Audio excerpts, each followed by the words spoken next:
My dad can fix that, the human girl said, staring at the alien woman's broken prosthetic leg. Evening traffic pushed across the mid-level ramp of Orlon Spire in steady waves. Lights from the overhead rails flickered on polished stone.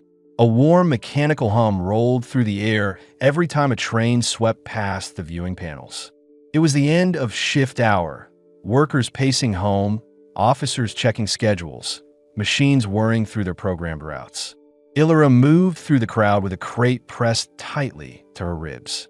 The weight pulled her forward, but she kept her elbows locked so it wouldn't slip. She had been assigned scrap hauling for nearly a year. Low-status work that paid in ration tokens and required long hours of lifting.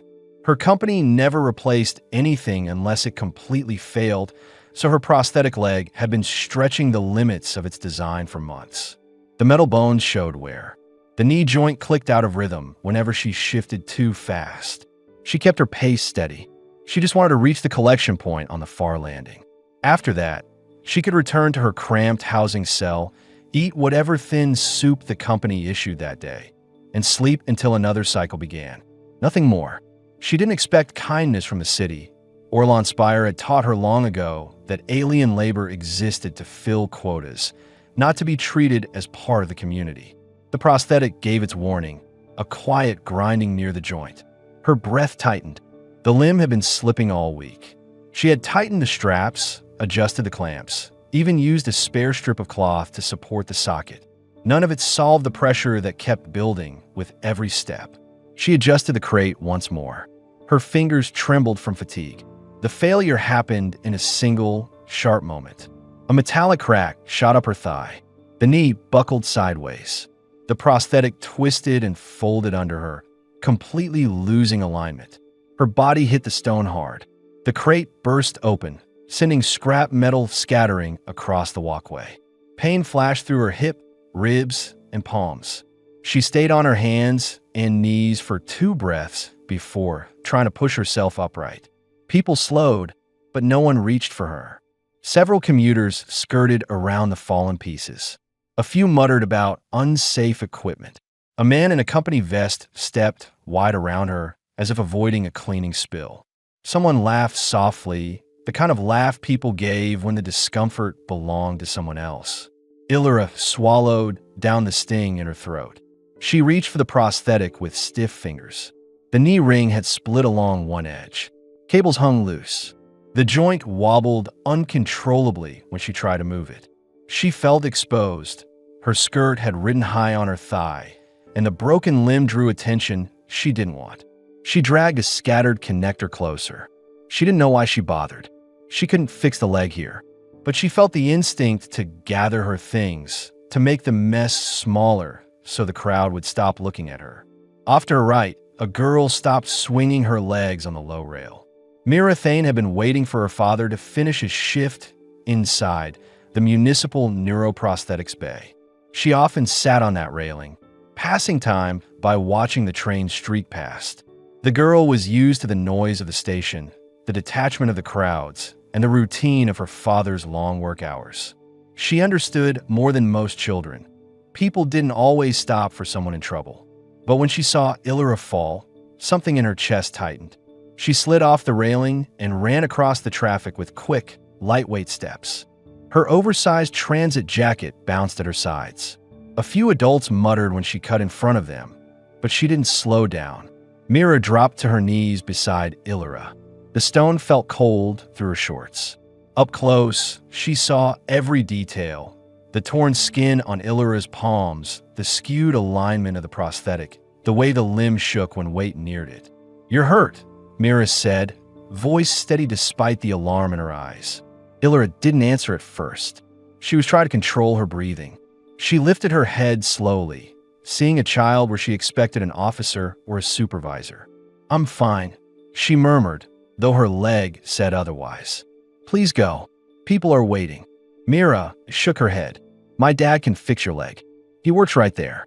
She pointed to the glass door of the alignment bay a short distance away. Through the window, Tyler Thane moved between diagnostic tables, shutting down his tools for the evening. Tyler had served 8 years as a frontline medic in an off-world conflict before accepting a municipal position in Orlon Spire. The work was steady, quieter, and allowed him to raise Mira on his own after her mother's passing. His main task in the clinic was straightforward: recalibrate damaged or misaligned prosthetics brought in by scheduled clients. He handled everything from civilian limbs to specialized implants, always with calm precision. Tonight, he had intended to finish his logs early and take Mira home for dinner: pan-fried grain slices with smoked meat and vegetables he'd bought from a lower market stall. He was not expecting an incident on his doorstep. Illyra tried to shift away from Mira. The attempt made her leg collapse again. Pain broke through her forced composure. "I don't have an appointment," she said. "They won't let me inside." "They will," Mira insisted. "My dad helps people who need it." Before Illyra could answer, the ramp supervisor approached. His striped vest reflected the overhead lights, and his steps carried the authority of someone who didn't like disruptions. "You can't stay here," he said sharply. "Clear the walkway. If your equipment failed, file a company report." Illyra bowed her head slightly. "I'm trying to stand." The supervisor reached for her arm to pull her up, but Mira stepped between them. "She needs help," Mira said. "Don't touch her like that." The man barely glanced at her. Children shouldn't interfere with safety protocols. Mira pressed closer to Illyra. Her small hand wrapped around Illyra's wrist, steadying her. Illyra felt the gesture like a jolt. Someone touching her without impatience or judgment. She wasn't used to it. The contact stirred a nervous heat in her chest, but also a quiet sense of relief she didn't want to admit. The supervisor opened his mouth to insist again. He never finished. The clinic door slid open. Tyler stepped out. His work shirt hung loosely over his broad frame. His sleeves were rolled to his forearms. Grease from an earlier repair still marked his thumb. He took in the scene in a single sweep. The broken limb, the spilled scrap, his daughter's protective stance, and the supervisor looming too close. "Tyler," the supervisor said with forced calm, "this worker is blocking the ramp. Handle it." Tyler did not address him. He crouched beside Illyra, eyes scanning the prosthetic with practiced focus. "Can you feel your residual limb?" he asked. "Yes," she whispered, "but the joint is not holding." "It's cracked," he said. "You won't make it far like this." She lowered her gaze. "I don't have clearance for treatment here." "You do now," he said. The supervisor stepped forward. "She isn't scheduled. You can't take walk-ins. We're not authorized for unsanctioned alien maintenance." Tyler straightened. His expression stayed calm, but his posture changed, a quiet firmness from his years in the field. "She fell on municipal stone," he said. "That makes it a public safety case. I'll log it as such. Administration won't approve. Then they can speak to me directly." Something in Tyler's voice made the supervisor shift back. There was no threat in it, no raised tone, just certainty, the kind that didn't bend. Illyra watched them, her pulse unsteady. She wasn't used to anyone arguing on her behalf. She felt an urge to stand on her own just to avoid trouble, but the prosthetic trembled at the thought. Tyler turned back to her. "I'm going to lift you," he said. "Tell me if anything hurts more than it should." She nodded once. He scooped an arm behind her back and another under her knees, lifting her in one smooth motion. Her fingers tightened on his shoulder from instinct. His shirt felt warm from the heat of the clinic lights. Her thoughts spiraled briefly. Fear of being a burden, embarrassment of being carried, and something else she couldn't place, something steadier. Mira kept her hand on Illyra's arm as they moved through the doorway. Inside, the clinic lights were softer. The diagnostic tables hummed quietly. The scent of metal polish mixed with sterilized air. It felt sheltered, far removed from the cold stares of the ramp. Tyler lowered her gently onto the nearest table. Mira stood beside her, still watching her face, still holding her wrist. For the first time since the fall, Illyra let out a shaky breath. She wasn't safe. Not yet. Her job, her housing, her company supervisors, all of it would react badly if they learned she had received unauthorized repairs. But in this room, with these two people standing close, the fear eased enough for her to speak quietly. "Thank you," she said. Tyler nodded once. "Let's see what we can do." and the clinic doors shut behind them, sealing out the indifferent rhythm of Orlon Spire. Tyler powered up the diagnostic console. Soft white light spread across the table, outlining every fracture in Illyra's prosthetic. Mira stood near the footrest, watching each movement as if memorizing it.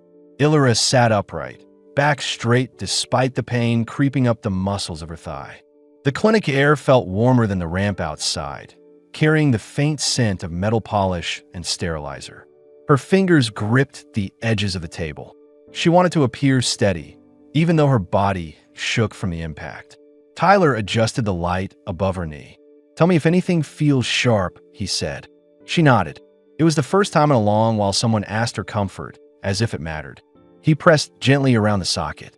She inhaled sharply when he reached a point where the metal had rubbed the skin raw.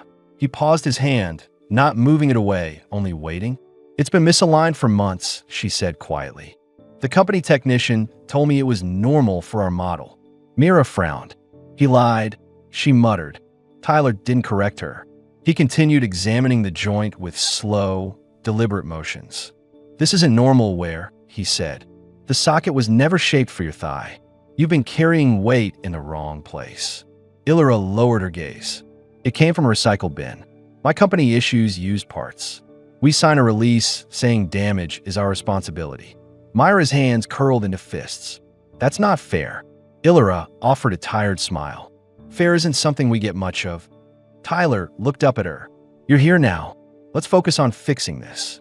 The calm certainty in his voice steadied her. She slowly eased her shoulders back. He turned to the console. A holographic outline of the joint appeared, flashing red along the fractured ring. "This section needs reinforcement. The servo housing may be salvageable." He didn't mention the labor involved or the time it would cost him after a full shift. He simply pulled a small organizer from the shelf, rows of carefully labeled parts he kept for difficult cases. Mira recognized it immediately. "Those are your backup pieces," she said. "Are you sure?" Tyler gave her a brief nod. "They'll match her system better than anything on the grid." Illyra watched the exchange, unsure why he'd spend parts that weren't easy to obtain. "You don't have to use your own supplies," she said. "I don't have credits to reimburse you." "I didn't ask for reimbursement," Tyler answered. He adjusted the arm of the lamp, bringing the light closer to the broken ring. "Hold still." She swallowed. "Why are you helping me?" The question wasn't ungrateful. It held genuine confusion. People rarely intervened on her behalf. People passed her every day, seeing only a worker uniform and a registration code. Tyler's answer was simple. "Because you fell, and I can repair what broke." He didn't say more. He didn't need to. Mira moved closer and picked up a stray fragment of metal from Illyra's skirt. "Dad always helps people with broken legs," she said. "It's his job." Illyra looked at Mira, then at Tyler, her eyes softening as she pieced together small details. His steady hands, the girl's certainty, the neat clinic despite long hours. This was their world, quiet service, not grand gestures. Tyler opened a drawer and removed a thin gel packet. "This will cool the skin," he said. She hesitated, then allowed him to lift the hem of her skirt just enough to expose the upper socket line. Her skin showed a clear band of irritation where metal had rubbed for too long. Mira looked away politely, studying the tool rack instead. Tyler placed the gel along her thigh with gentle pressure. The coolness spread under his palm. She tried not to tense, but the relief was immediate, and her shoulders finally dropped. "You work in scrap hauling?" he asked. She nodded. "I transfer bins between districts. Long walks, heavy loads. It explains the stress fractures." His voice held no judgment, only calculation as he planned what needed to be done. She found herself watching his face. His expression didn't shift often, but there was something in the way his eyes narrowed slightly as he worked. Focus mixed with a quiet care that unsettled her more than the pain. She pulled her gaze away and looked around the clinic. "You live near this district?" "3 levels up," Tyler said. "Close enough for Mira to wait here after school." Mira sat on a stool and swung her legs lightly. "Dad finishes work late. I like watching the trains." "And helping strangers," Tyler added. It was obvious she needed help, Mira said. Illyra blinked, touched despite herself. I didn't expect anyone to notice. I did, Mira said, and Dad always listens. Tyler began removing the broken ring with a precision tool. The faint click of metal loosening echoed in the quiet room. The prosthetic detached from the hinge with a soft release of pressure. Illyra felt the shift in weight and gripped the table harder. How long will the repair take? Tonight, he said, if you're willing to wait. I don't want to disrupt your schedule. You're not. She studied him for a long moment. She sensed no impatience, no concealed frustration. He was simply doing the work in front of him as if it belonged here. Tyler rotated the damaged piece under the lamp. This crack isn't new. You've been compensating with your hip. It hurt less than asking for a replacement, she said. Mira frowned again. They should have replaced it when it first broke. Illyra didn't respond. There wasn't much to say that the child would understand without seeing the lower districts herself. Tyler noticed the silence, but didn't push. He pulled a reinforced ring from his personal stock. The metal gleamed smooth and strong in contrast with the worn piece he'd removed. This will hold, he said. When he began shaping the socket to match her anatomy, Illyra tried to stay still. His hands moved with practiced confidence. Each adjustment brought a slight shift of pressure along her thigh. It was clinical, but she felt a warmth in her chest that had nothing to do with temperature. Something like relief mixed with disbelief that someone could work on her limb with this level of care. You can ask questions if you have them, he said. She hesitated. Will the repair make it easier to walk long distances? Yes, he replied, and you won't feel that grinding anymore. She let a slow breath slip out. The tension in her neck eased. Tyler glanced up briefly. When was the last time someone adjusted this? 8 months, she said. He paused. No alignment since then? My supervisor said I didn't qualify. Mira looked at her father sharply. That's not right. Tyler didn't voice the agreement written in his expression. He simply tightened the clamps on the new socket, making sure they aligned perfectly against her skin. The soft tap of the tool, the steady hum of the diagnostic table, and Tyler's measured breathing filled the room. For the first time since falling, Illyra felt a sense of order returning to her body. As he worked, he asked, Do you have anyone at home who can help you if the leg aches tonight? No, she said. It's just me.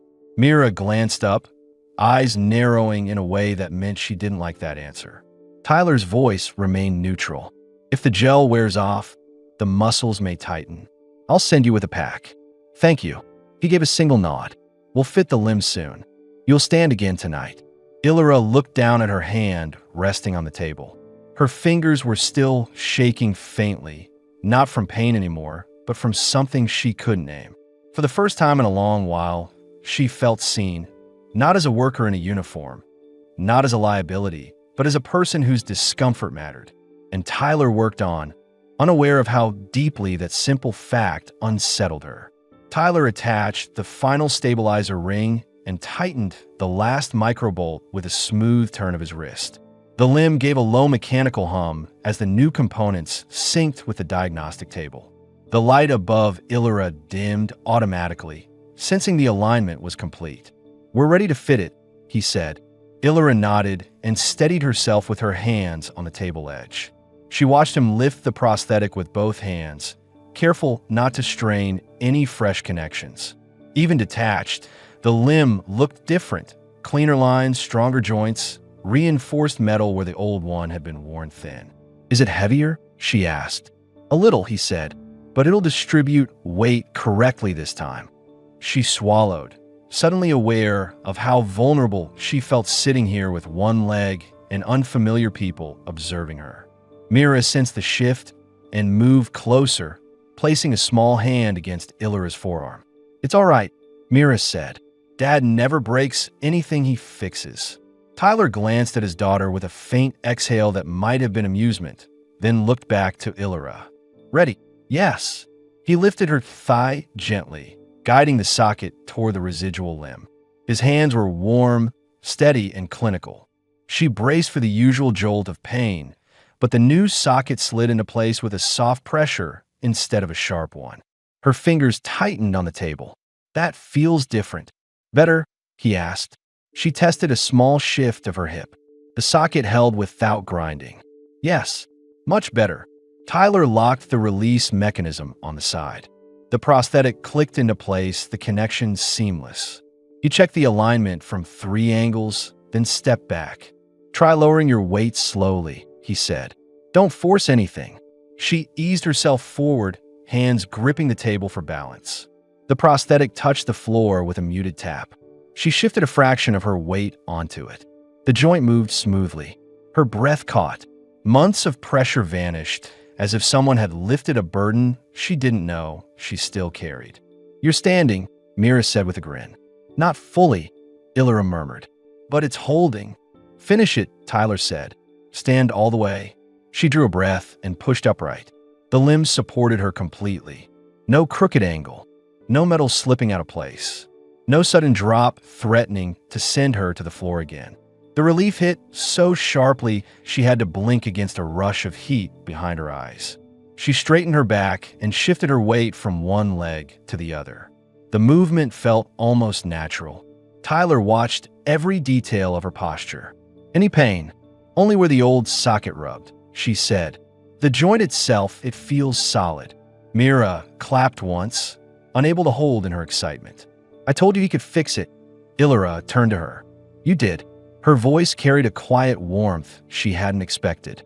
Tyler walked to the cabinet and pulled out a sealed gel pack. Use this tonight, and don't sleep on that side. I won't, she said. He hesitated for a moment. Do you have food at home? Something with protein? Your leg muscles will need it. Her silence gave him the answer. I have ration cubes, she said finally. I stretched them through the week. Mira wrinkled her nose. Ration cubes taste like wet chalk. They're what I can afford, Illyra replied gently. Tyler opened another drawer. He pulled out a small bag of smoked meat slices and a sealed container of seasoned grain. Take these, he said. They're for my dinner prep. I'll pick up more on the way home. I can't, she said quickly, shaking her head. That's your family's meal. We'll manage, he said. Take them. She stared at the bag, unsure if she should reach for it. In her world, food wasn't given away without expectation. She glanced between him and Mira. Neither looked like they wanted anything in return. Her hand moved slowly. She accepted the bag. Thank you. Tyler nodded once, then crouched to check the alignment again. Walked toward me. She took a small step. The limb absorbed the motion beautifully. She took another, then a third. Her posture straightened as her confidence grew. How long will it last? She asked. A long time, he said. And if anything shifts, come back. I'll take care of it. That statement landed deeper than he intended. She wasn't used to promises that sounded that direct. Mira stepped in front of her. We won't let your leg break again. Illyra let out a soft breath that was almost a laugh. I hope not. Tyler checked the time. I need to finish the end-of-day report. You can stay until I lock up. Illyra hesitated. I don't want to keep you. You aren't, he said. Sit. Rest the limb for a few minutes. It needs to adjust to your weight. She sat on the edge of the table. Mira hopped onto the stool beside her and swung her legs. A quiet moment settled over the room. Illyra looked at the child. Why were you on the ramp waiting alone? Mira pushed a stray strand of hair behind her ear. Dad's shifts run late. I wait outside if the clinic is full. Do you not have anyone else at home? Illyra asked. It's just us, Mira said simply. Tyler didn't look up from the console. We manage. The simplicity in his tone told Illyra more than any explanation could. She lowered her gaze to the bag of food in her lap. Her fingers pressed the warm plastic gently. It had been a long time since anyone handed her food without calculation. After a few minutes, Tyler shut off the clinic lights one by one. You're clear to go, he said. Walk slowly on the ramp. No sudden changes in pace. Illyra stood again, testing the limb with more confidence. She walked toward the door. Mira followed, grabbing her jacket from the hook. Tyler opened the door to the ramp. The evening air hit them, cool, dry, carrying the scent of transit rails and roasted street food drifting from a vendor on the upper walkway. Illyra stepped out and looked back at him. Her voice was quiet. If I didn't come tonight, the leg would have failed completely. Yes, he said. It would have. She absorbed that truth, then met his eyes. Thank you for not letting me disappear into that crowd. You didn't disappear, Tyler said. You were right in front of us. The steadiness of his voice settled under her ribs. Mira tugged on her sleeve gently. "Will you come back tomorrow so we can check the leg?" Illyra hesitated. "If it needs it." "It does," Mira said confidently. "Dad always says new fittings need review." Tyler didn't correct her. Illyra nodded slowly. "Then I'll return." The three of them stood in the doorway for one brief, quiet moment. No noise from the city strong enough to interrupt it. Then Tyler locked the clinic door. Mira hooked her arm through his, and Illyra walked into the flow of the evening crowd, her steps steady for the first time in months. Night settled across Orlon Spire with a colder bite than usual.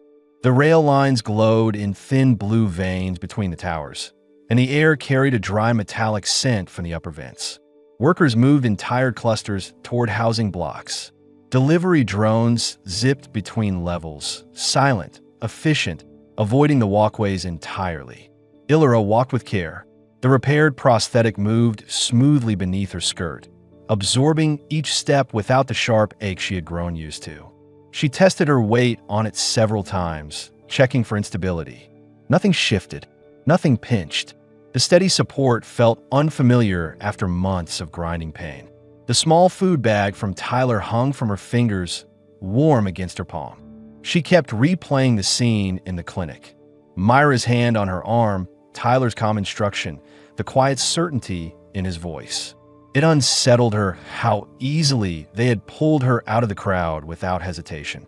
People didn't usually do that, not for someone like her. A group of scrap workers passed her, uniforms matching her own. None of them recognized her. She let her gaze drop as she walked by. If they saw the upgraded joint, they would ask questions she didn't want to answer. She reached the lift that took her down 3 levels to the housing district. The doors slid open. The lift was nearly full, but no one met her eyes. She stepped inside, adjusting her weight subtly to test the rhythm of the new joint. A man next to her glanced at the limb, just briefly, then looked away before she could react. At least this time, there was no laughter. When the lift opened again, she stepped into a narrow corridor lined with rows of housing cells. Faint cooking smells drifted through vents, boiled root vegetables, heated ration broth, something fried in recycled oil. She reached her door, pressed her code, and slipped inside. Her cell was small, a narrow cot, a metal table, 1 storage compartment, and a dim overhead light. She set the food bag on the table. The warmth of the smoked meat inside seeped faintly through the thin wrapper. She opened it. 2 portions, larger than she expected. Enough for tonight and part tomorrow. She sat on the cot, placed the meat and grain container beside her, and stared at them longer than she intended. The simple act of someone giving her food without expecting repayment tightened her throat in a way she didn't quite understand. She ate slowly, savoring the seasoning, peppered, lightly smoked, nothing like the bland token she usually received.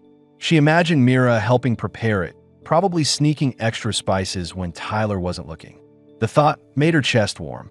When she finished, she leaned back against the wall. Her muscles relaxed, and exhaustion pulled at her, but her mind stayed alert. Tyler said she should return tomorrow for a calibration check. No one had ever told her to return before.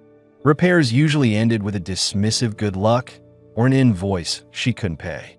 She closed her eyes briefly. Her leg felt steady, solid under her, balanced enough that she didn't need to brace the cot for support every time she moved. She shifted forward and stood again, testing her weight once more. Still smooth. She exhaled and allowed herself to sit again. A soft knock sounded at her door. She froze.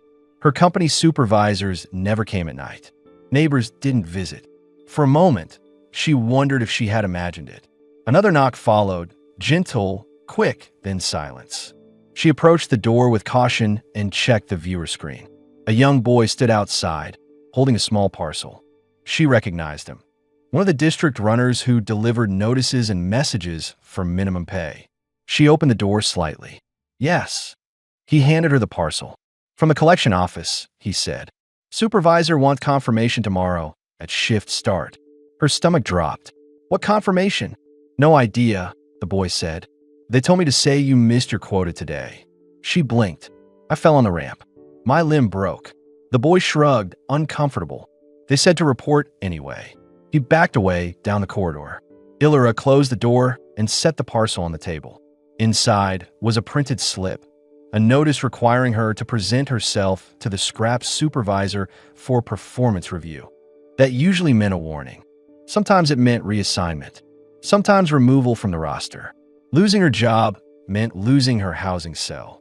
Her hand tightened around the notice until the edges bent. She stood there for a long moment, feeling the repaired limb under her and the weight of everything else pressing in around it. The next morning's confrontation would be unpleasant. She would need to explain why she didn't finish her route. And she couldn't say, "Tyler repaired my leg," because the company considered outside maintenance unauthorized. A faint ache returned, not from the joint, but from fear creeping into her chest. She forced herself to sit again. She folded the notice and tucked it under her storage bin. Not tonight. She would deal with it tomorrow. She lay down on the cot, the thin blanket barely covering her legs. She stared at the ceiling, the faint vibration of the tower humming through the metal frame. Her last thought before sleep pulled her under was simple and unsettling. If she lost her job tomorrow, what would she tell Tyler and Mira? Tyler and Mira walked home through the quieter upper ramp.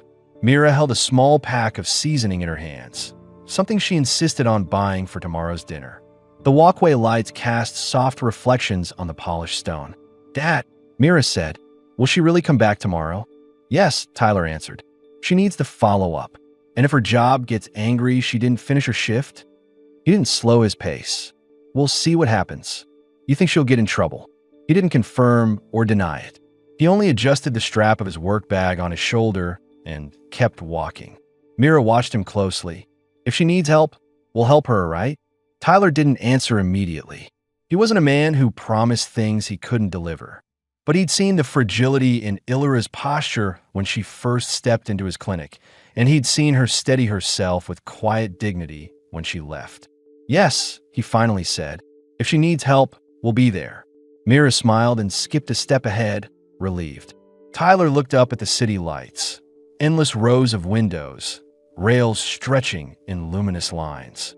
Somewhere below, Illyra was returning to a space she probably called home, but never truly felt safe in.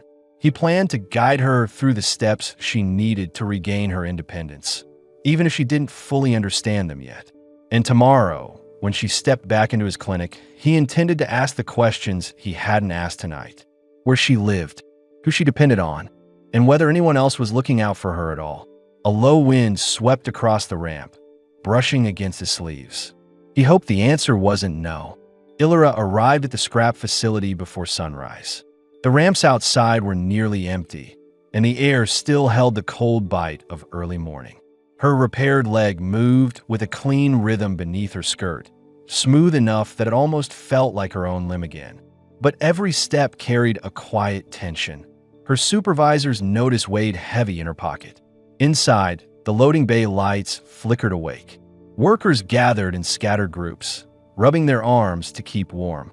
The metallic smell of rusted machinery mixed with the sharper scent of chemical cleaners used on the sorting belts. She walked toward the supervisor's office, heart pacing faster than her steps. Supervisor Wren stood behind the desk, going through a stack of printed quotas. He didn't look up when she entered. His gray uniform stretched tight across his stomach, and his fingers tapped the desk in an impatient rhythm.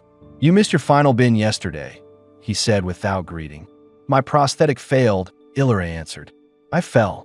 The limb collapsed on the transit ramp. Wren finally raised his head. His eyes moved to her leg, taking in the upgraded joint, the reinforced ring, the fresh calibration marks. "That's not one of ours," he said sharply. "It needed repair," she replied. "It was unsafe. Our equipment is serviced only by company technicians. You know that. They refused my request for maintenance." The joint was failing. Wren leaned back, crossing his arms. "You used an outside clinic." She kept her posture steady. "A municipal specialist repaired it. The limb was dangerously damaged." "That's not the point," he snapped. "You bypassed procedure." Her stomach tightened.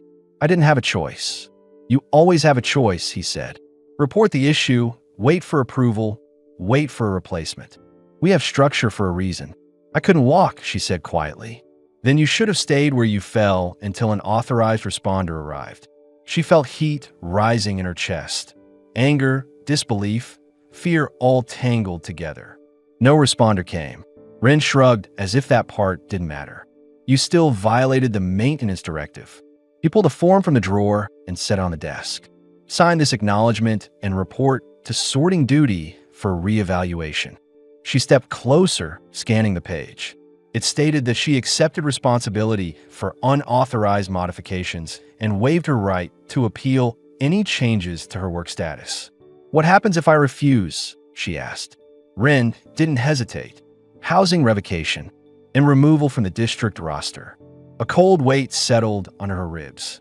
Losing her job meant losing her room. Losing her room meant losing everything she had built to stay afloat. He tapped the form again. Sign, Illyra. She stared at the page. Her hand shook slightly as she picked up the pen. A voice came from the doorway. She won't be signing that. Ren looked up, annoyed. Who is? Tyler stepped inside. He still wore his dark clinic jacket, unzipped at the collar from walking fast. Mira stood just behind him, clutching her school satchel. Her expression held stubborn determination far too strong for someone her age. Illyra's breath caught. She hadn't expected him here. She hadn't told him about the notice. And yet he had come anyway. Ren frowned. This is a restricted area. You don't have authorization. I do, Tyler said, holding up a municipal badge. I'm here to document a public safety incident regarding one of your workers. Ren bristled. This has nothing to do with the city. It does, Tyler replied. She fell because of an equipment failure. If the prosthetic hadn't been repaired, she could have been seriously injured or harmed others on the ramp. Ren scoffed. The limb was old. Whereas expected. That limb was misaligned and unsafe, Tyler said, and you denied her maintenance. This worker's performance is not under municipal review. It is now, Tyler said. If you terminate her over this repair, I will log a formal complaint citing negligence. Ren's jaw tensed. You're interfering in internal operations.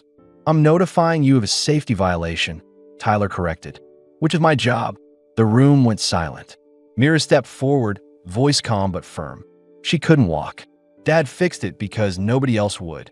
Ren stared at the child, then at Tyler, calculating the risk. Challenging a municipal medic wasn't smart, especially one with a military background and the authority to file incident reports that could drag an entire department into review. He snapped the form off the desk and shoved it into a drawer. Fine. She returns to duty today.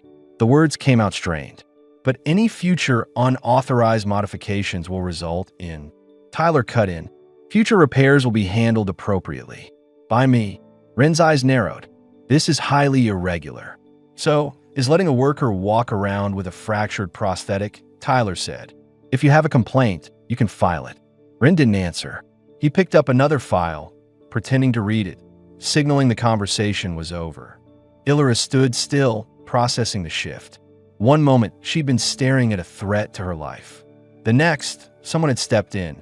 Not quietly, not from the shadows, but in front of a supervisor who held control over her survival. As Tyler turned toward her, she exhaled the breath she'd been holding since sunrise. Are you all right? He asked. She nodded slowly. How did you know? You weren't at the clinic, he said. And Mira asked why. Mira lifted her chin proudly. I told him something was wrong. Illyra tried to speak, but her voice caught. You didn't have to come. Yes, Tyler said quietly. I did. Ren coughed pointedly from the desk. Tyler stepped closer to Illyra, lowering his voice. Walk your route slowly today. If the alignment shifts even a little, come back immediately. She swallowed. I will. And eat the rest of the food tonight. Your muscles need it. She nodded again. Mira reached for her hand. We'll see you after work? Illyra hesitated, not wanting to impose. Tyler answered for her. We'll be at the clinic. Come by. Her chest tightened. I'll come. Tyler gave a short nod, then guided Mira out of the office. When the door closed, Illyra stood perfectly still. Her supervisor pretended to ignore her, but his posture was rigid. She turned away from him, the repaired limbs steady under her, and walked out of the office with more control in her stride than she'd felt in months. Someone had chosen her in public, not as a worker, not as a burden, as someone worth standing beside. And for the first time in years, the fear pressing against her ribs loosened just enough for something else to slip in. Quiet, confusing, and warm. The evening rush thinned by the time Illyra reached the municipal district again. Her shift had dragged longer than usual. Extra inspections, extra eyes on her, a supervisor watching for any mistake he could log. But the repaired prosthetic held. Every lift, every walk across the sorting floor, every bin beneath heavy bins felt controlled and stable. When she stepped through the clinic door, she found Tyler adjusting a calibration tool at his workstation. Mira sat on the floor nearby, sketching something on a scrap tablet. A stick figure drawing of a green woman, a tall man, and a small girl all holding hands. Mira noticed her first. "You came back. I said I would," Illyra said softly. Tyler turned at the sound of her voice. He scanned her posture, the way her weight balanced over the limb, her shoulders tight from the long day. He set the tool down. "Close the door," he said. "You look exhausted." She closed it quietly and leaned back against it for a moment. Her hands trembled slightly from fatigue she tried to hide. Mira stood and tugged her toward the diagnostic chair. "Sit. Dad said you're not supposed to walk too much today." "I walk plenty," Illyra admitted. Tyler's eyes narrowed slightly. "Did the limb hold?" "Yes," she said. "Perfectly." He gestured for her to sit. She lowered herself onto the chair with a slow exhale. The muscles along her thigh tightened, then relaxed again now that the weight was off. Mira grabbed her water flask. "Drink. You look like you forgot to breathe all day." Illyra accepted it with a tired smile. It was a long shift. Tyler moved closer, stopping in front of her knees. "Supervisor gave you trouble?" She looked down at her hands. He wasn't pleased. "Did he threaten you again?" Tyler asked. Her silence answered him. He exhaled once, controlled. "We'll deal with that later." Mira hopped onto the smaller stool beside Illyra. "Dad brought dinner in case you came." Illyra blinked. "Dinner?" Tyler nodded toward a covered container on the counter. "Roasted grain, sautéed greens, smoked meat strips. Enough for 3. Her chest tightened. "I can't take your meals every night." "This one's not charity," he said. "We're eating it together." The simple certainty in his tone startled her. No one ever phrased things that way with her. Not as an offer, but as something shared. Mira grabbed the container eagerly. "We already warmed it." Tyler wiped down the small rolling table and moved it in front of Illyra. He unpacked the dishes. Warm roasted grain with flecks of peppered seasoning, thin slices of smoked meat, greens cooked in a light oil that gave off a soft aroma. Illyra's stomach tightened, not from hunger alone, but from the strange, warm pressure of being included. Mira handed her a fork. "Eat before Dad steals all the meat." Tyler snorted. "I don't steal food." "You do," Mira said. "You stole my last pepper stick yesterday." "That wasn't stealing," he said. "You left it unattended." Illyra's shoulders eased for the first time since morning. Their banter filled the clinic with something soft, something domestic. She took a bite. The smoked meat melted against her tongue. Rich, savory, nothing like what she usually ate. Tyler watched her reaction without pressing for praise. "Good?" he asked. She nodded, swallowing carefully. "Better than anything I've had this year." "Then eat," he said. She did. The tension in her limbs slowly faded as the warmth of the food spread through her. By the time she finished, the tightness in her chest felt less like fear and more like a slow unwinding she didn't notice happening until it was already there. Tyler knelt in front of her again. "Let me check the limb." She lifted her skirt slightly to expose the socket line. The action wasn't intentional, just necessary for the inspection, but the hem brushed higher than she expected. She froze for a second. Tyler didn't react. His expression stayed strictly clinical, focused on the limb. But the moment still sent a faint tremor through her. Not fear, not embarrassment, but something warmer and unfamiliar. He checked the joint alignment, brushing his thumb lightly along the edge of the reinforcement ring. The contact sent a subtle heat up her thigh. "You're compensating with your hip again," he murmured. "I tried not to," she said. You've walked wrong for months. It'll take time to loosen that habit. She swallowed, watching him work. The closeness between them settled heavily in the room. Mira was busy wiping crumbs off the table, humming softly to herself, completely at ease. Tyler adjusted one of the clamps with careful precision. His hand brushed her skin again, barely a touch, but enough for her breath to hitch. She didn't pull back. He noticed the slight change in her breathing and paused, not withdrawing, only observing her face long enough to confirm she wasn't in pain. "Pressure okay?" he asked gently. "Yes," she whispered. He tightened the last clamp. "You're stable. No misalignment." She exhaled slowly. "Thank you." "Stand," he said. She rose from the chair, moving closer to him than she realized. Their bodies aligned within arm's reach. Her repaired limb tapped softly against the floor. "How does it feel?" he asked. "Secure," she said. "Good." For a moment, neither of them stepped back. Mira broke the stillness by grabbing Illyra's hand. "Come home with us tonight." Illyra blinked. "What?" Tyler looked at his daughter. "Mira." "She's tired," Mira said. "And her supervisor is mean. She shouldn't sleep alone in that tiny room." Illyra's heartbeat kicked once hard. "I can't impose like that." Tyler studied her carefully. "Myra's not wrong. You shouldn't be alone tonight after that confrontation." "I've managed alone for years," she said quietly. "Tonight doesn't have to be another one of those years," he replied. Something in his tone, steady, not forceful, hit deeper than he intended. Illyra lowered her gaze. The thought of stepping into someone else's home felt dangerous, intimate, almost too warm compared to what she knew. But the thought of returning to her cold cell suddenly felt heavier. Mira squeezed her hand. "Just for tonight." Illyra hesitated. Tyler spoke softly. "You're not burdening us." Her walls cracked just enough. She nodded. Mira grinned and threw her arms around Illyra's waist. Illyra froze, then slowly wrapped her arms around the child's shoulders, surprised at how natural it felt. Tyler watched the two of them, something unreadable settling behind his eyes. He picked up his jacket. "Let's go." And as they stepped out of the clinic together, Mira holding one hand, the repaired limb steady under the other, something quiet and irreversible began to shift between them. The walk to Tyler's apartment followed a quiet upper ramp that curved around the municipal towers. Evening lights flickered on across the district, washing the walkway in a soft amber tone. The city below hummed. Ventilation shafts, distant transit rails, the low buzz of night markets beginning to open. Illyra stayed close to Tyler and Mira, unsure of the rules in this part of the spire. Her repaired limb moved with practiced steadiness, but the unfamiliar comfort of walking beside two people who clearly wanted her there made her chest feel unsteady. Mira swung her satchel as she walked. "Dad made stew this morning before work." Illyra looked at her. "Before work? He wakes up too early," Mira said matter-of-factly. "Someone has to cook," Tyler added.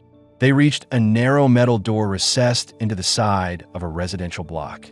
Tyler typed a code, and the door slid open with a soft chime. The interior was modest. A couch with worn cushions. A small dining table with one chair noticeably newer than the others, probably Myra's replacement after breaking one. A kitchen corner with neatly arranged utensils and a simmer pot resting in the warmer. The space smelled like cooked vegetables, herbs, and a faint trace of roasted meat. Illyra stepped inside slowly. Her eyes adjusted to the warm lighting. She wasn't used to being in someone else's home, especially not one this clean or this inviting. Mira ran ahead and pulled out a folded blanket from a couch. "You can sit here. It's soft." Illyra set her bag down and rested on the edge of the couch. The cushion sank gently beneath her weight, far more comfortable than her cell's cot. She withdrew her repaired leg slightly, checking for soreness after the long walk. The joint felt warm but stable. Tyler hung his jacket near the door. "I'll heat the stew. You don't need to serve me," Illyra murmured. He glanced at her. "You're our guest. Let me do it." She fell quiet, unsure how to respond. As he moved through the kitchen, opening containers, stirring the pot, plating the stew, she noticed small details she hadn't seen before. The careful way he handled utensils, The habit of checking the seasoning by scent instead of taste, the silent efficiency learned from years of managing a household alone. Her gaze drifted to Mira, who was now sitting cross-legged on the floor, drawing again. This time she sketched Illyra with her new limb, making it shine brighter than the rest of the figure. "Why do you draw so much?" Illyra asked. "It helps me think," Mira said. "When I don't draw, I worry." "About what?" "Dad," she said simply. Tyler turned from the stove. "I'm fine, Mira. You're always tired," she replied. The room quieted for a moment. Tyler carried 3 bowls to the table. "Come eat." Illyra stood carefully and joined them. The stew smelled rich, thick broth, root vegetables softened until tender, small shreds of seasoned meat. She spooned a small portion and tasted it. Warm, savory, comforting. Mira ate quickly, then slowed when she remembered her manners. Tyler ate quietly, glancing at Illyra occasionally, not to judge her, but to check she was comfortable, that the food wasn't too heavy after a hard day. Halfway through the meal, he asked, "Did your supervisor speak to you again after he left?"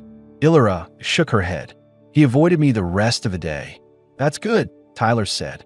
"He knows pushing again will draw attention." She lowered her gaze. "You shouldn't have intervened like that."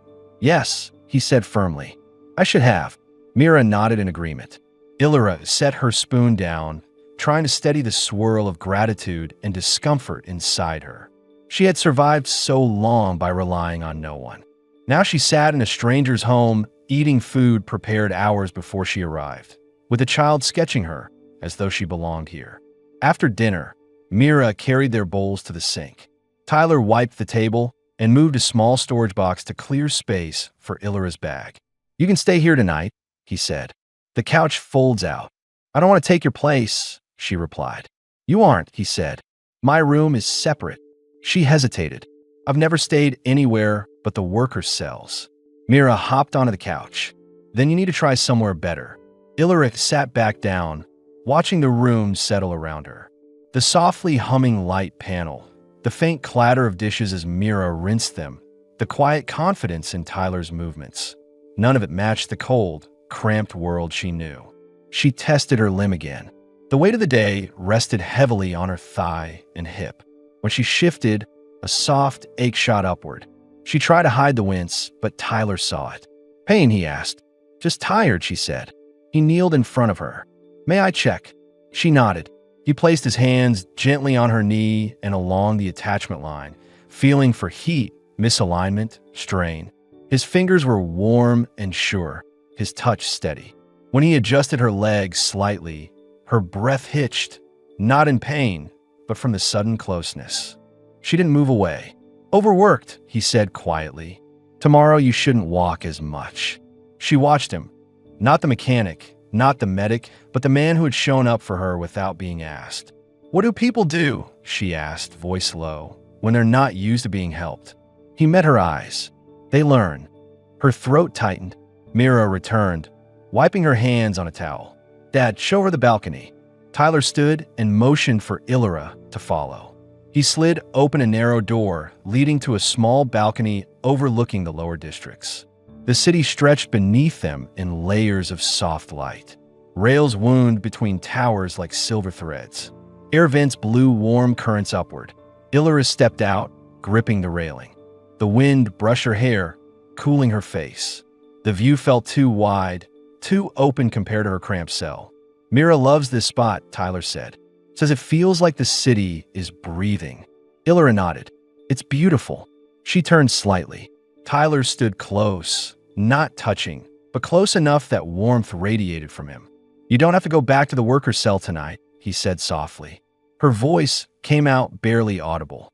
"If I stay, I don't know what that means." "It means you sleep somewhere safe," he said. Nothing more, but something deeper settled between them, something neither of them tried to name. She exhaled slowly. "All right." Tyler stepped back, giving her space. "I'll set up the couch." When he walked inside, Illyra remained on the balcony a moment longer, watching the glowing levels of Orlon's spire below. The repaired limb held steady beneath her. Her breath steadied too.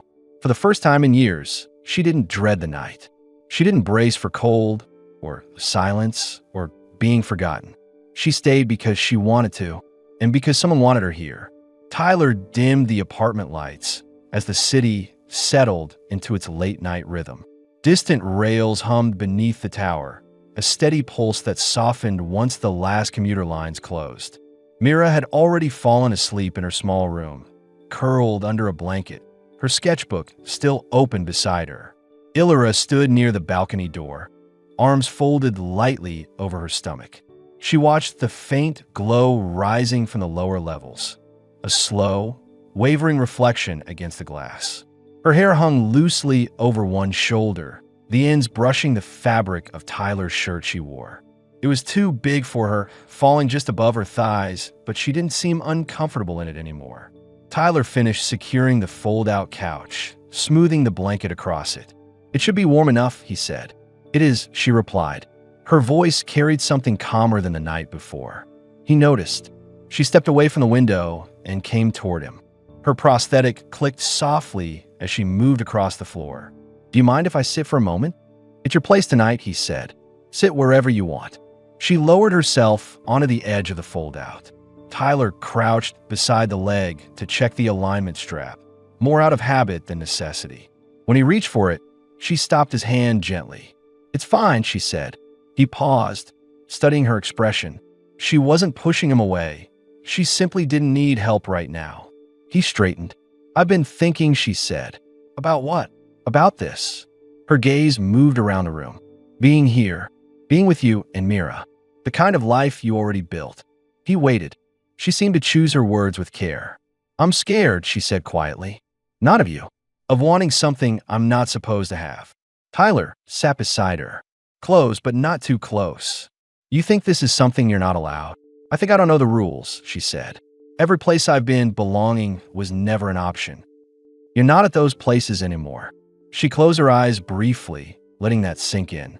When she opened them, she looked straight at him. "If I stay," she said, "I want to stay because I choose it, not because I have nowhere else." "Then choose it," he said. Her throat tightened. "And what do you choose?" Tyler didn't rush. He glanced at the silent hallway where Mira slept, then at Illyra, her hands folded in her lap, her breathing slow and tense, her shoulders rising only slightly with each breath.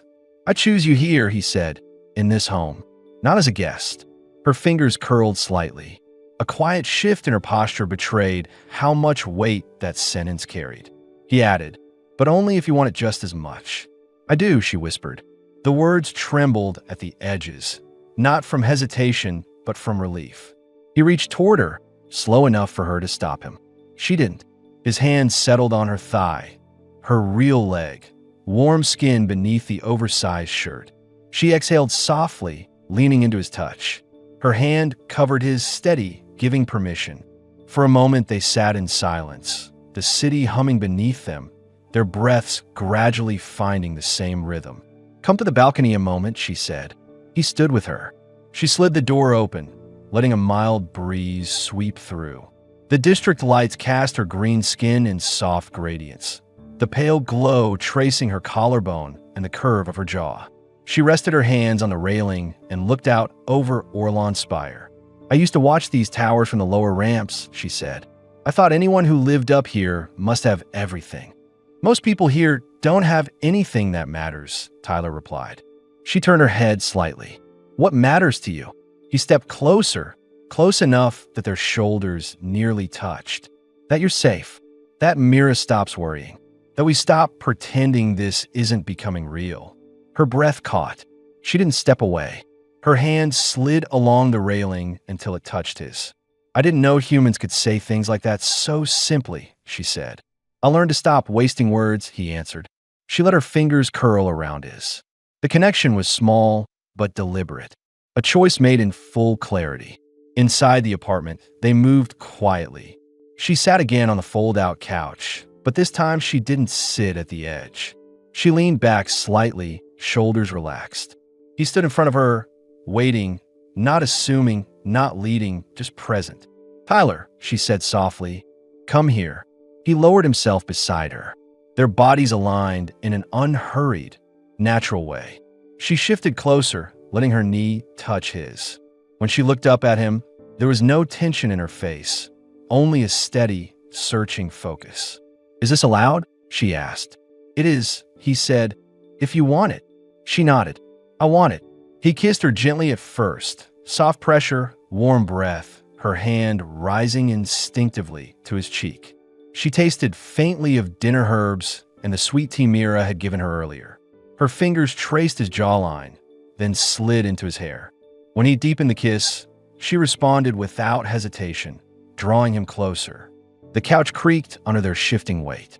She eased backward, pulling him with her, the oversized shirt slipping slightly off one shoulder.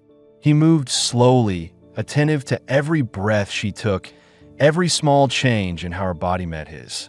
Her prosthetic rested against the blanket, steady and unintrusive. Her real leg slid along his thigh, warm and deliberate. "Tyler," she murmured, "don't rush." "I'm not," he said. Their closeness unfolded with a quiet intensity, steady hands, warm skin, the sound of breath shared in tight space. She held him around the shoulders, her nails grazing lightly across his back. He traced the line of her waist beneath the shirt, feeling her tremble, a mix of anticipation and trust. She whispered his name again, and the way she said it pulled him deeper into her. The night moved slowly around them, nothing forced, nothing hidden, nothing uncertain. Later, when their bodies finally stilled and their breathing steadied, Illyra lay partially draped against him, her cheek resting on his chest. He held her with one arm, fingers tracing gentle shapes along her spine. She listened to his heartbeat. He listened to her breath. Neither spoke for several minutes. When she finally lifted her head, her eyes were softer than he had ever seen them. "This doesn't go away tomorrow," she said. "Not for me." "It won't," he replied. "You're sure?" "I am." She lowered her head back to his chest, the smallest smile forming, quiet, unguarded. Morning would bring questions, logistics, decisions. Tonight brought something else. A permanent choice made without fear.